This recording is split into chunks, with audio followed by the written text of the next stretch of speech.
பெரும் படையுடன் ஓபிஎஸ் சந்திக்கும் அதிமுகவினர், அதிர்ச்சியில் எடப்பாடி. இந்த மாதிரி போடக்கூடிய வீடியோக்கள் உங்களுக்கு பிடிச்சிருந்துச்சு அப்படின்னா ஒரு லைக் பண்ணுங்க. நம்ம சேனலுக்கு வரக்கூடிய புதிய பார்வையாளராக இருந்தீங்க அப்படின்னா மறக்காம சப்ஸ்கிரைப் பண்ணிட்டு அப்புறம் வீடியோ பாருங்க.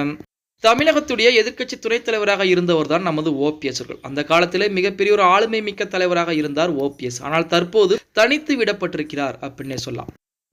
ஓபிஎஸ் தனித்து விடப்பட்டிருந்தாலுமே அவரின் பின்னாலும் இன்றளவும் ஆதரவுகள் என்பது நிறையவே இருக்கிறது அப்படின்னு தான் சொல்லி ஆகணும். அது மட்டும் இல்லாமல் ஓபிஎஸ் அவர்களுக்கு பாஜக மறைமுகமாக ஆதரவுகளை கொடுத்து கொண்டுதான் இருக்கிறது. நாடாளுமன்ற தேர்தலில் மட்டும் ஓபிஎஸ் ஜெயித்திருந்தால் கண்டிப்பாக மத்திய அமைச்சரவையில் இடம் கிடைத்திருக்கும். அதை வைத்து அதிமுக எடப்பாடி பழனிசாமியை கீழே இருக்கக்கூடிய வேலைகளை பார்த்திருப்பார். அவருடைய துரதிருஷ்டம் நாடாளுமன்ற தேர்தலில் தோல்வியை தழுவிவிட்டார். இருந்த போதிலுமே தோல்வி என்பது நிரந்தரமான ஒரு தோல்விகள் என்பது கிடையாது. வெற்றியும் பார்த்தீங்கன்னா நிரந்தரமான வெற்றிகள் என்பது எப்போதுமே இருக்க போவது கிடையாது. அதன் காரணமாக அடுத்த கட்ட வேலைப்பாடுகளை அதுவும் மெதுவாக மிக மிக ஒரு சாதுவாக பண்ண ஆரம்பித்திருக்கிறாராம் நமது ஓபிஎஸ் அவர்கள். இப்போ ஓபிஎஸ் அவர்களை பொறுத்த வரைக்குமே பார்த்தீங்கன்னா எந்த ஒரு அரசியல் செயல்பாடுகளும் ஈடுபடாமல் இருக்கிறார். இருந்த போதிலுமே அவரை தேடி தொண்டர்கள் நிறைய பேர் வந்து கொண்டுதான் இருக்கிறார்கள். அவர் வீட்டிலே நிறைய நபர்கள் தினம் தினம் வந்து பார்த்து கொண்டுதான் செல்கிறார்கள் அப்படின்னு கூட. இப்போ ஓபிஎஸ் இருந்த பின்புறத்தில் இருந்த ஆதரவுகள் அனைத்தும், அதாவது முக்கியமான தலைகள் அனைத்தும் தனியாக பிரிந்து வந்து புதிய அணியை உருவாக்கினாலுமே அவர்களும் ஓபிஎஸ் அதிமுகவில் ஒன்றிணைய வேண்டும், சசிகலாவும் ஒன்றிணைய வேண்டும் அப்படிங்கிற மாதிரி தான் சொல்லிட்டு இருக்காங்களே தவிர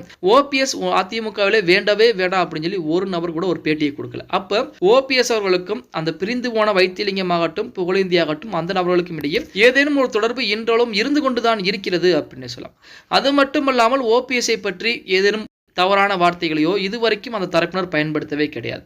இப்படிப்பட்ட ஒரு சூழலில் நேற்று தினம் தேனி மாவட்டத்திற்கு பார்த்தீங்க அப்படின்னா தஞ்சையில் அதிமுகவை சேர்ந்த தொண்டர்கள் நிறைய பேர் ஓபிஎஸ்ஐ சந்திக்க நேரடியாக அவருடைய பண்ணை வீட்டுக்கே வந்திருக்காங்க. அங்க வந்து ஓபிஎஸ்ஐ மலர்கொத்து மலர் வளையம் எல்லாம் கொடுத்து சந்தித்து விட்டு அடுத்தபடியாக அடுத்த அரசியல் செலவுகள் எப்படி இருக்க வேண்டும், அது மட்டும் இல்லாமல் அதிமுகவை நாம் ஜெயிக்க வைப்பதற்கு அடுத்து என்ன செய்யலாம், நீங்கள் என்ன செய்ய போறீர்கள், அதே போல வந்து அதிமுக ஒருங்கிணைப்பு குழு தொண்டர்கள் ஒருங்கிணைப்பு குழு இருக்கு பார்த்தீங்களா, அந்த குழுவை அடுத்த கட்ட நடவடிக்கை நம்ம என்ன எப்படி எடுத்து அந்த குழுவை வந்து எப்படி முன்னேற்ற போறோம் அப்படிங்கிற மாதிரி அனைத்து விதமான தகவலும் பேச்சுவார்த்தை என்பது பேசப்பட்டிருப்பதாக தகவலானது வெளியாகி இருக்கிறது.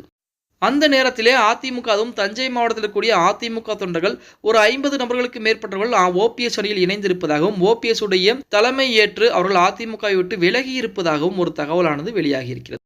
ஓபிஎஸ் அவர்கள் எந்த அரசியல் செய்திகளும் அரசியல் நிகழ்வுகளிலும் தற்போது ஈடுபடாமல் இருந்தாலுமே அவரை தேடி வரக்கூடிய நபர்கள் வந்து கொண்டுதான் இருக்கிறார்கள் அப்படின்னு கூட. அதுவும் 2025 பிப்ரவரி மாதத்துக்குள் அதிமுக ஒன்றிணைந்து விடும் அப்படின்னு சொல்லி வைத்திலிங்கம் சமீபத்திலே ஒரு பேட்டியும் கொடுத்திருக்கிறார். பொறுத்திருந்து பார்க்கலாம் எடப்பாடி பழனிசாமி மனம் வைப்பாரா, அதிமுக ஒன்றிணையுமா அப்படிங்கிறத. ஓகே கைஸ், வீடியோ பிடிச்சிருந்தா மறக்காம ஒரு லைக் பண்ணி விட்டுருங்க. அப்படி இந்த வீடியோ ஃப்ரெண்ட்ஸ் அண்ட் ஃபேமிலிக்கும் ஒரு ஷேர் பண்ண மறந்துடாதீங்க.